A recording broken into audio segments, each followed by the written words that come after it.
Hi, it's Dr. Karen Can. Welcome to another edition of the Spiritual Medicine Digest. I don't know about you, but the last 2 weeks have definitely had its challenges. And I don't mean this as a bad thing, as in like we shouldn't have challenges or we shouldn't have, difficult things happen. But it's really how we manage those things and how we perceive those things that really makes the difference on our quality of life and how we manifest our future reality. For example, I had someone that was close to me die recently, and I just absolutely loved this person, and there was so much healing and prayer sent my way, and for the family and friends. I was just so grateful for that.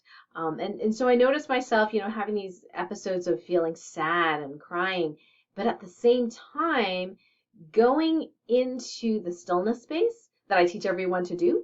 Because, when people have difficult emotions, that's what I teach them to do. So I had to, or chose to, I should say, follow my own advice. So it's not to say that when I felt sad that was a bad thing and I didn't want to feel sad. It was more like, okay, I'm feeling sad, so let me feel my body and embody that sadness and just be with it without judgment. And the amazing thing is I discovered something that I didn't really talk about before, but that you can be both in a grieving state and have these episodes of, if you will, that many people do during the loss process of grieving and feeling sad, and at the same time be vibrating at a high vibrational rate. And you're thinking, well, how does that work, Dr. Karen? It was very interesting because I think we were taught maybe from, spiritual leaders or, if you watch the movie The Secret, they kind of simplified everything down, but it seemed to be like you have to be happy all the time in order to manifest good things in your life. And that is not true. You can have your episodes of anger or sadness or fear, anything like that, but it's really once you start feeling it, what you do with it then, that then determines whether you are still in a high vibrational state or not. So for example, for me, when I'm sad or teary, and that comes up when I think about the past, about how this person was and who he was and how I'm never gonna hear that laugh again, and then I feel sad. But what I do in that space is I feel my body and I embody that. So I feel what it feels like in my body. I notice the energy running in it and accept it. And in that place, that is a very high vibrational place. In fact, you're connected to source and 0 point in that space. So you can both be sad and in a high vibrational state. So I wanted to make that clear because a lot of people have a misconception that you have to be happy all the time in order to manifest beautiful things in your life. No, if you can accept being human and have human emotions and even enjoy them, and I know that sounds really weird, but we are not this incarnation only. You know what I mean? Like this is us in a physical human body having a human experience, but we're really spirits having a human experience. So any experience is part of the game that we play, whether it's pleasant or not pleasant. Obviously, someone dying and feeling sad is not pleasant and not preferred, right?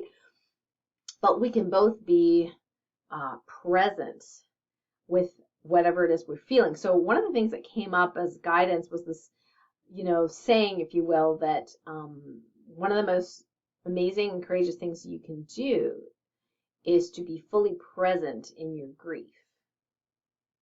To be fully present. And what does that mean for me? That means being in my body and feeling whatever that is in my body and vibrating in that space. So that is one of the difficulties, challenges, if you will, that's been happening lately for me. But even more profound is, interesting timing, is that, I do a lot of divine muscle testing. I teach other people how to do it. And I was noticing that I was autoproxying for others. Now, what is autoproxying? So, autoproxying is when not only are your energies feeling other people's stuff, like many of us empaths or empathic people, highly sensitive souls automatically do that, but we can feel other people's stuff. And if you're autoproxying, that means you're actually processing other people's stuff too, meaning you are not you, you are them. at least energetically. Okay. So for example, one time I was proxying for Mother Earth. So there were things that needed healing in Mother Earth, and it was going through my body to heal Mother Earth. Now, sometimes that is for the highest and greatest good, but a lot of times it is not. Sometimes we autoproxy kind of by accident. And why do we do that? Well, so highly sensitive people increase or expand their abilities and spiritual gifts with the ascension process. So the ascension process is when the whole vibration of the planet and universe elevates, and that increases the speed at which we heal, but also increases our sensitivity to feeling stuff. And that includes other people's stuff, okay? So we have to kind of rein these powers in, harness and hone your superpowers, if you will. And I'll have a whole book coming out in December related to that. So this is kind of an ongoing process because we keep expanding our gifts, and we keep having to kind of recalibrate and readjust our sensors, so to speak. So I was Mother Earth for a little while and noticed that my knee was swollen. Now, did I have other reasons for the knee being swelling? I suppose. I did jump a lot. I was doing off-ice jumping to prepare for my skating, but it was more than what I would expect just doing that. So when I am automatically proxying and running other people's energy through my body, I notice that my body isn't quite as resilient as when I'm not doing that. When I'm fully myself, it's very different. Now, I'm not going to judge this for myself because I just know that it's a process of kind of recalibrating things. And so this whole, more than 7 days, I've noticed not only have I been proxying for others, most of the time it's been partial autoproxying for others. Now, what does that mean? That means that not all my energy is someone else. Part of my energy is someone else. So I could have, for example, my third chakra as part of my energy anatomy. My third chakra might be proxying for Mother Earth, but just my third chakra, not the rest of me, right? That's called partial autoproxying. Now, you can purposefully proxy for others when you do healing work. For example, in the emotion code and the body code, we purposefully proxy for others, and we can do muscle testing through our body as we do healing on someone else, and then after the end of the session, we kind of separate and we're no longer proxying for them. Autoproxying means that you actually don't even know that you're proxying for someone else, and it can happen, just suddenly. And how I would know is either a pain, in my case. Some people have other issues like anxiety or something like that, but for me, it's pain, and that's my signal like, oh, maybe I'm somebody else, and then I'll go and test. I'll do muscle testing. And we actually have a whole class on proxying and reverse polarity, and that's actually, coming up in the near future in November, because it can get a little bit complex these days about autoproxying. The next layer of complexity that's happened that I want to share with you is called multiversal partial autoproxying. Okay, that's a mouthful. What is that? That is when I can not only proxy for a particular other, for example, me partial proxying for Mother Earth, I may be partial proxying for 7 other people in addition to Mother Earth. Okay, now that could be just in this timeline. Okay, so in this timeline, Karen can, in this body and timeline, can be automatically proxying, or different parts of Karen can be automatically proxying for multiple others, which means that my energies are going to heal multiple others without my necessarily, knowing that that's happening. Now, most of the time, it's not going to be necessarily physically healthy for me to do that or you to do that. So we had to create a new solution. Now, the reason this is happening is because of the ascension process. Our gifts are expanding, and so we have those abilities to be able to do that, but it doesn't mean we should be doing that. So then I have to create some healing bubbles, if you will, to help those of us that are highly sensitive to not autoproxy or multiple autoproxy when it's not necessary. I'll get back to that in a sec. And not only did I find out I was autoproxying for 8 people, or 8 others, not necessarily people, some were planets, others, my alternate lives in the multiverse, other alternate universes, the other versions of me, my soul and other versions of me in other timelines were also partial proxying for others. And I could feel that through my body, although very, very mild. Like if I didn't ask the question, I probably wouldn't even have noticed. So not only was I partial proxying for 8 others in this timeline, when I added up all the other timelines of mine, of who we were auto proxying for, it turned out to be over 40 others. Now that sounds really overwhelming, right? Yes and no. I mean, yeah, the numbers are high, but here's the thing is that my body's symptoms were not that severe. So if you were to rate it out of 10, you know, it probably might have been a 3 or a 4. And the cool thing is that once knowing this information, I can create what are called automatic alignment activators. They're basically auto-healing bubbles with instructions, auto-healing bubbles, blueprints, if you will, that you can download to yourself. Now, this may not be relevant for most of the people, including you, if you aren't what I call a light being starseed. So light being starseeds are human beings, well, you can be alien, I suppose, but human beings who have other lives as a pure light being without a body. So light being starseeds incarnated into a human body, sometimes a little bit more challenging to function the physicality, the 3D-ness, if you will, of the human body. And when the ascension occurs, these light being starseeds just expand exponentially, like the energies, the clairvoyance, the clairsentience, and all the spiritual gifts expand exponentially. So we have to sometimes create new rules, if you will, or blueprints, so that the starseeds that are in a human body can handle that high vibrational energy and not feel too much.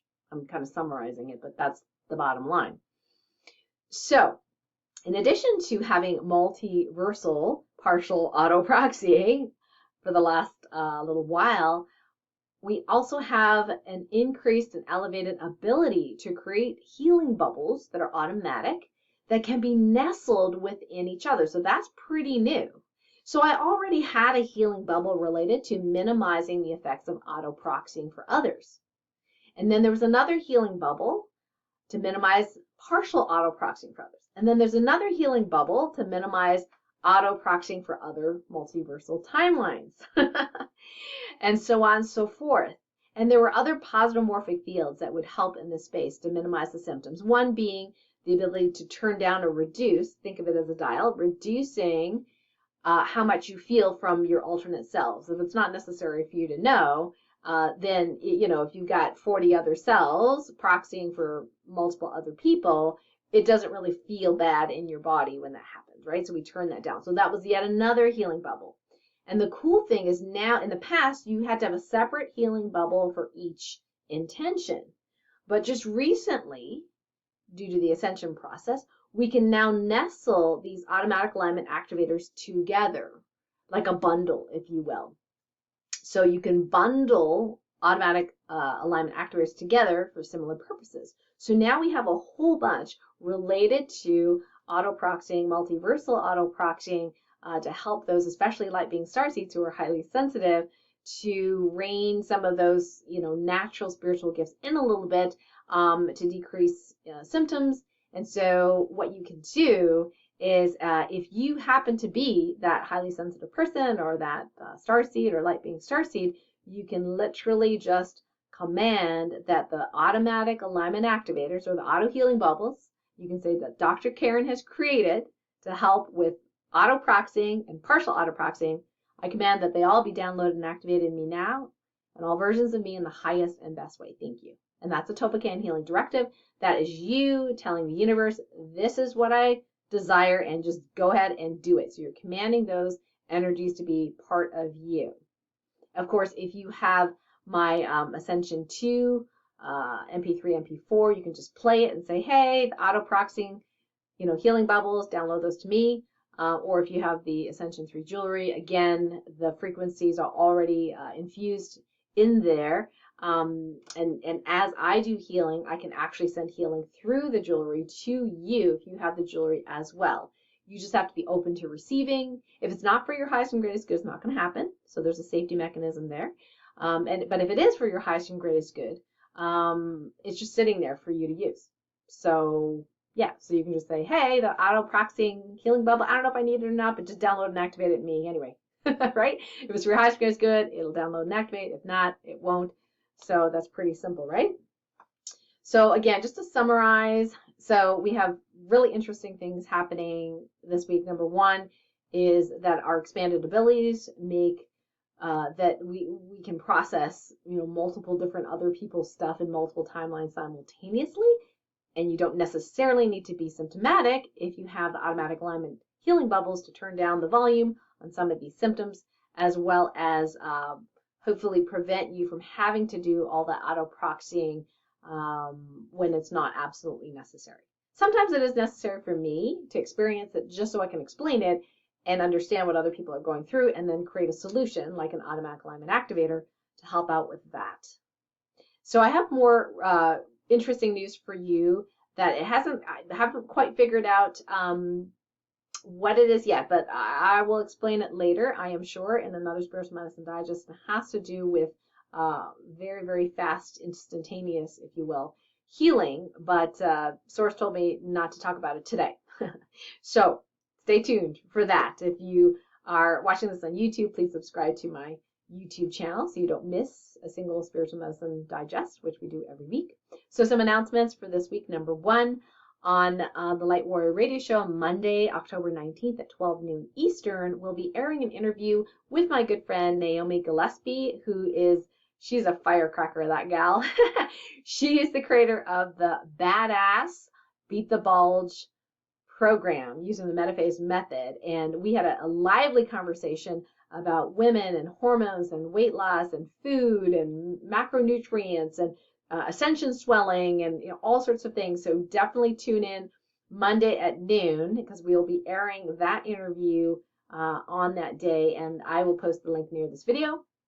The second announcement is that when you're watching this video, October 19th, same day, that whole week, we are launching the Women's Business Maverick Summit. So I am very, very honored, really, to be asked to be part of the summit, because every single woman speaking on the summit is a very, very savvy entrepreneur.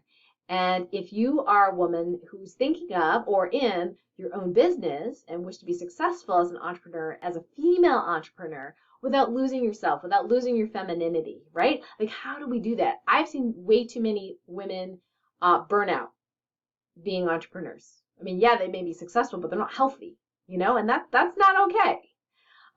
So I'm very honored to be part of that. So every day there's going to be some talks available for you, and the summit's free for you to watch, for you to listen to. So check it out. You can go to KarenCan.com/WBM, which stands for Women's Business Maverick. And that will be, you can register for free. My talk is going to all be about direct sales. The only person there talking about direct sales as an avenue for financial independence for women. And I'm going to be talking about how to vet potential businesses to figure out if that's something that resonates with you. I'll share some examples from my own personal life and my own personal business and direct sales, what works, what doesn't work. And then if, for example, I'll share with you like what I do in network marketing and direct sales. If it resonates with you, I'm going to invite you to do an interview with me if you would like to know more about what I do. But it doesn't have to be my business, but learning about the direct sales business, I think it's really important, because it's one of the businesses that throughout the pandemic actually improved. Meaning that we had more sales and we helped more people during the pandemic than before the pandemic. And how many people can say that's true of their business, that their business rose exponentially during the pandemic, right? So that's why we're doing this talk on direct sales, because it is one avenue that you can choose to do that. Then my talk's going to be on the 20th. So please register for the summit. I'll post the link near this video, and just make sure you listen to my interview if you're interested in learning more about direct sales. But they're amazing, amazing speakers. Just like I said, so honored to be among these amazing women. Many of these, I think you'll know who they are because they're pretty famous. So lots of wisdom there. And so I'm super excited for you to check that out if you are a woman and interested in business and being an entrepreneur. So the third thing I want to share with you as an announcement is I want you to save the date. So November 4th. Thursday, November 4th is going to be the book launch party for the second of the 3 books that I am launching this year. This one's called Navigating the Clickety-Clack, How to Stay Peace-Filled in a Seemingly Toxic World. And it's co-authored by some, with several, amazing people, including Bob Proctor and Jack Canfield from the movie The Secret, one of my favorite movies, Christy Whitman, other best-selling authors, Keith Liana. So please, if you are interested in learning how to stay peaceful in a seemingly toxic world, you definitely want to check out the launch party. I will put the registration below. Again, it's free. There's some prizes. But please spread it far and wide because we want to make this book a best-selling book. And how we do that is we can do this launch party. We can have a blast together. They'll be doing many interviews with the authors. And like I said, you'll be up for some prizes as well if you participate.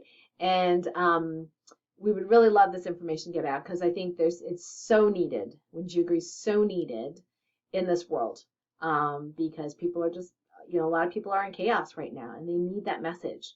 And maybe if my chapter doesn't, hit them in the right space, somebody else's chapter might, right? So there's so many different ways of looking at this and staying peaceful. So I'm honored to be part of this book project. So those are our announcements for this week. Thank you so much for joining me. I love you. Have a wonderful rest of the week. And thank you for those of you that have sent prayers and healing to me, my friends, family members of my dear friend who died earlier last week. Take care.